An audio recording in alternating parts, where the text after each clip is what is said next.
Salam sejahtera, terima kasih karena bersama dengan saya di Nazilin Unity Channel. Rafizi letak jawatan menteri jika kalah pemilihan PKR. Isu dan tajuk ini mendapat perhatian ramai khususnya para penyokong PKR. Dan yang lebih ramai lagi ialah para penyokong Pakatan Perikatan Nasional, pembangkang. Entahlah, kenapa pembangkang pula yang paling bising apabila Rafizi kata dia akan letak jawatan jika kalah pemilihan PKR. Apa kaitan PKR dengan pembangkang?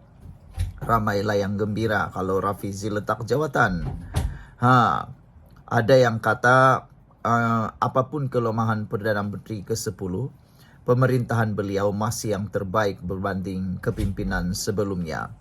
Oleh itu rakyat Malaysia perlu sangat beri peluang kepada Perdana Menteri 10 Anwar Ibrahim untuk terus menerajui kerajaan Malaysia untuk penggal kali yang kedua selepas PRU ke-16. Bila ternyata penggal kedua tiada perubahan, maka kita wajib cari Perdana Menteri yang baru atau pemimpin parti yang baru dan Perdana Menteri baru untuk memimpin Malaysia ke arah kecemerlangan. Kepada saudara Rafizi, kata netizen, kalau kalah dalam pemilihan kali ini, tunjukkan jiwa yang besar. Jangan menderhaka parti sendiri seperti Azmin, bekas timbalan Presiden PKR. Bantu PKR memenangi PRU ke-16. Dan bila menang nanti, pasti akan ada sesuatu perubahan besar berlaku ketika itu. Rafizi, ramai yang sokong awak, tetapi jangan ikuti jejak Azmin yang dendam kepada Perdana Menteri ke-10 dan sanggup hancurkan pasukan yang pernah dibina bersama demi nafsu dan amarah peribadi. Semoga PKR terus unggul menerajui kepimpinan negara sekurang-kurangnya satu penggal lagi selepas PRU ke-16, kata beliau. Saudara-saudara sekalian, ini sebabnya Rafizi bersedia letak jawatan jika kalah pemilihan PKR. Penyandang timbalan Presiden PKR Rafizi Ramli menyatakan kesediaan untuk meletakkan jawatan sebagai Menteri Ekonomi jika gagal mempertahankan jawatannya dalam pemilihan PKR akan datang. Mengakui dia sebenarnya agak lega dengan kemungkinan itu, Menteri Ekonomi itu berkata dia akan mempunyai lebih banyak masa dan lebih bebas bersuara dalam pelbagai isu. Kalau saya kalah, saya letak jawatan dan jadi ahli parlimen biasa. Saya bersyukur kerana ada hikmah beberapa perkara. Saya tak dibebankan dengan tugas jadi menteri. Teruk tahu jadi menteri, kata beliau. Banyak tanggungjawab tak terbuat. Yang kedua, saya lagi gembira, mulut dan tangan saya tak terikat, kata Rafizi. Sebelum ini saya anggota pentadbiran. Kalau saya tak setuju pun, contohnya Azam Baki dilantik semula sebagai Ketua Pesuruhjaya SPRM, saya tak boleh sebut secara terbuka sebab saya anggota pentadbiran. Ia akan langgar etika kerana keputusan dibuat oleh Perdana Menteri. Jadi saya terpaksa tutup mulut, katanya dalam siaran langsung podcast yang bakar menteri.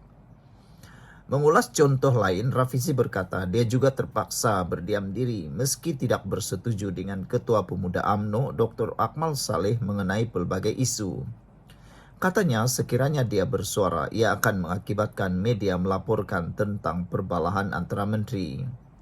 Rafizi dicabar oleh sekutu lama Nurul Izzah Anwar untuk jawatan timbalan Presiden PKR.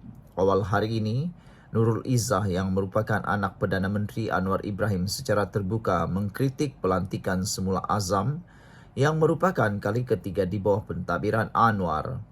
Nurul Izzah mendapat sokongan luas dari dalam PKR dengan banyak bahagian menjanjikan sokongan untuknya sebagai timbalan Presiden. Ini memberikan gambaran Rafizi berdepan cabaran besar untuk mengekalkan jawatannya. Sekian dulu untuk kali ini. Jangan lupa tinggalkan komen Anda. Salam sejahtera. Terima kasih karena bersama dengan saya di Nazilin Unity Channel. Paling panas sekali dalam media hari ini ialah kononnya ada satu laporan mengatakan akan dibubar Dewan Undangan Negeri Sabah dalam satu gambar yang kononnya perjumpaan antara Anwar Ibrahim dan juga TYT Sabah.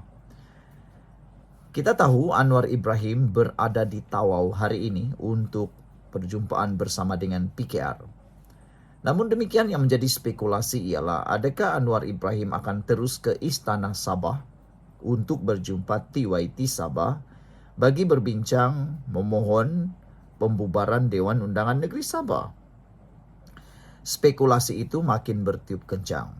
Namun akhirnya Anwar Ibrahim bersuara. Ini kenyataan Anwar Ibrahim yang mengejutkan ramai orang.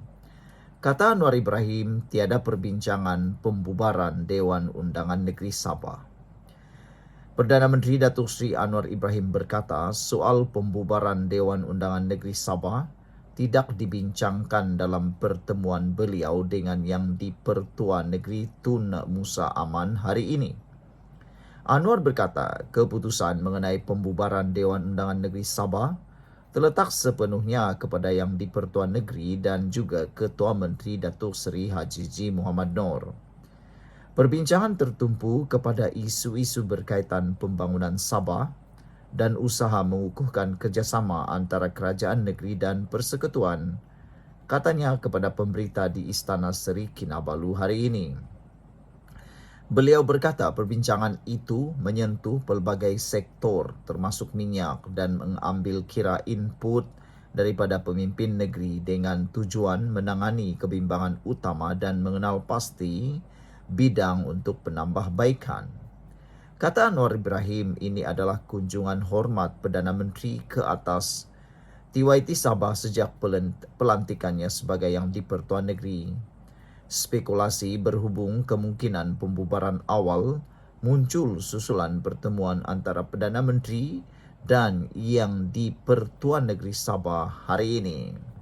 Sebelum kita teruskan ulasan hari ini, sila tinggalkan komen anda. Soalan pertama ialah, adakah manakah yang lebih baik? Buat pembubaran Dewan Undangan Negeri Sabah secepat yang mungkin pada minggu depan ataupun harus ditunggu sehingga pembubaran otomatik berlaku? Soalan kedua ialah, siapa yang akan menikmati keuntungan kalau Dewan Undangan Negeri Sabah dibubarkan dalam masa yang terdekat ini? Andai katalah, contohlah pada minggu depan atau bulan depan, siapa parti politik atau gabungan parti politik mana yang akan menikmati keuntungan? Dan siapa pula yang akan kerugian kalau ianya dibubarkan dalam masa yang terdekat? Soalan yang seterusnya, kalau dibubarkan lebih lewat, mengapa agak-agaknya? Adakah GRS belum bersedia untuk menang atau untuk bertanding? Ataukah strateginya lebih mendalam yang mungkin kita tidak akan tahu? Sesuai seperti ucapan Anwar Ibrahim dalam ucapannya hari ini, Anwar Ibrahim optimis bahawa GRS, Pakatan Harapan dan BN akan bergabung. Adakah itu adalah perkara yang akan dipertimbangkan sebelum berlakunya pembubaran Dewan Undangan Negeri Sabah? Kalau Pakatan Harapan, BN dan GRS bekerja sama, implikasi yang paling penting dan serta-merta akan berlaku ialah Perikatan Nasional akan menjadi lebih bahaya, kerana kita tahu kekuatan GRS memang sukar untuk ditandingi, apalagi kalau bekerja sama dengan Pakatan Harapan dan Barisan Nasional. Barisan Nasional kita tahu mereka mempunyai akar umbi yang kuat dan parti ataupun kerusi yang kuat. Begitu juga dengan Pakatan Harapan mempunyai akar umbi dan juga kerusi-kerusi dominan. Ditambah juga dengan GRS. Maka dengan itu, silap-silap hari bulan, GRS, Pakatan Harapan dan Barisan Nasional kalau ada kerjasama yang kukuh, mereka akan mungkin sapu habis kerusi yang ada di Sabah. Sekian untuk kali ini, jangan lupa tinggalkan komen anda. Salam sejahtera, terima kasih karena bersama dengan saya di Nazaling Unity Channel. Akhirnya Anwar Ibrahim bersuara berkait dengan isu pemilihan parti PKR yang sedang panas sekarang ini. Paling panas sekali membabitkan pemilihan pemimpin timbalan presiden parti PKR yang melibatkan anak Anwar Ibrahim, yaitu Nurul Izzah Anwar, dan juga melibatkan sekarang ini pemangku kepada timbalan presiden, yaitu Rafizi Ramli. Dua-duanya adalah orang yang sangat berkaliber, berpengaruh, dan yang memulakan reformasi. Anda masih ingat, kedua-dua mereka ini mempunyai kekuatan tersendiri. Ramailah, terutamanya Walaun, suka sangat apabila dua pribadi ini, yaitu Rafizi dan Nurul Izzah, bertanding jawatan timbalan presiden. Mereka kata begaduh lah macam-macam. Tapi mereka lupa, macamlah parti Walaun itu tiada pertandingan. Semua parti politik memang ada pertandingan, itu namanya demokrasi. Jadi kalau nak bertanding, apa masalahnya? Pertandingan itu kan baik untuk memilih yang terbaik daripada yang paling terbaik. Rafizi pun terbaik, Nurul Izzah pun terbaik. Itu kan lebih baik. Ini tidak, Walaun ini pelik. Ada pertandingan pun mereka bising. Tiada pertandingan pun mereka bising. Apalah nak sangat nak diikutkan kata-kata Walaun. Buat apa nak layan? Nah, macam itulah. Akhirnya Anwar Ibrahim mengemukakan atau bersuara berkaitan dengan pemilihan PKR tersebut. Kata Anwar Ibrahim, pertarungan tersebut adalah pertarungan rakan-rakan setia.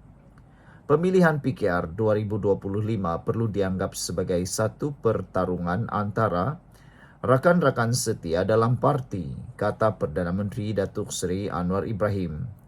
Justru Anwar yang juga Presiden PKR berkata, semua calon berkenan harus disantuni dengan baik, supaya semangat persaudaraan dalam kalangan ahli parti kekal utuh.